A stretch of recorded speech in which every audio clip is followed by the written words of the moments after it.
नमस्कार. काल एक दिवसीय सर्व मेडिकल जे व्यावसायिक आहेत यांचा भारतभर बंद हा होता आणि आता आपण मांडवगण फराटा येथील साई मेडिकल केमिस्ट ड्रगिस्ट या मेडिकलजवळ आहोत. आता आपण कालच्या यशस्वी बंदबद्दल आपण मेडिकल चालक यांना माहिती विचारणार आहोत.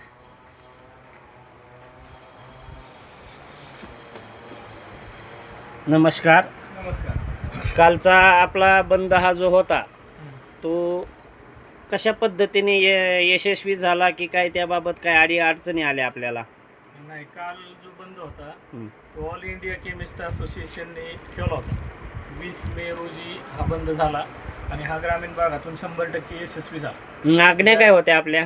यात सगळ्यात पहिली मागणी होती ऑनलाईन औषध विक्री बंद करावी, हां. ज्यामुळे सध्या गर्भपाताची औषधं असतील, ज्यामुळे व्यसनाधीन होत आहेत मुलं, अशी व्यसनांची ज्यांनी व्यसन लागू शकतात अशी औषधं आहेत किंवा झोपेच्या गोळ्या आहेत, या गोळ्यांचं या औषधांचं मोठ्या प्रमाणात ऑनलाईन विक्री चालू झाली. ती बंद करण्यासाठी हा बंद ती प्रमुख मागणी आमची होती. अजून दुसऱ्या काय मागण्या होत्या का? अजूनही 2-3 मागण्या होत्या हां. आणि त्याबद्दल सरकार चांगल्या पद्धतीने यावर विचार करणार असं आम्हाला एकंदरीत वाटते. आपल्याला काय सांगावं वाटतं का शासनाला? शासनाने या सगळ्या मागण्यांवर व्यवस्थित एकदा विचार करून त्या मागण्यांवर सगळा सकारात्मक असा निर्णय घ्यावा. हे पहा, आज आपण पाहतो कोणत्याही मेडिकल चालकाकडे आपण कोणतीही गोळी घ्यावयास गेल्यानंतर पहिला महाराष्ट्र शासनाचा नियम आहे की कोणत्याही व्यक्तीची गोळ्या औषधं खरेदी करताना डॉक्टरची चिठ्ठी आवश्यक असते.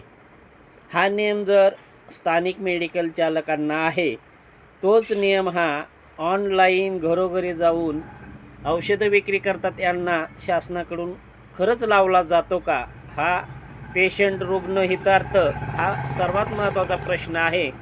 त्याचबरोबर जर स्थानिक मेडिकलच्या ठिकाणी आपण जर कोणतीही औषधं घेतली, त्याचा जर काय विपरीत परिणाम झाला तर संबंधित मेडिकल चालकाला हे शोधता येऊ शकतं.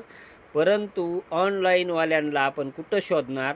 ते तात्पुरते कामावर असतात. कोण महिनाभर काम करतं, कोण 2 महिने काम करतं आणि अशा लोकांकडनं नकली औषधं, जास्त पॉवरची औषधं ही दिल्या गेली. जर कोणाचा मृत्यू झाला, त्याच्याबरोबर शरीरावर विपरीत परिणाम झाले, ह्याला घेणाराही तितकाच जबाबदार आहे.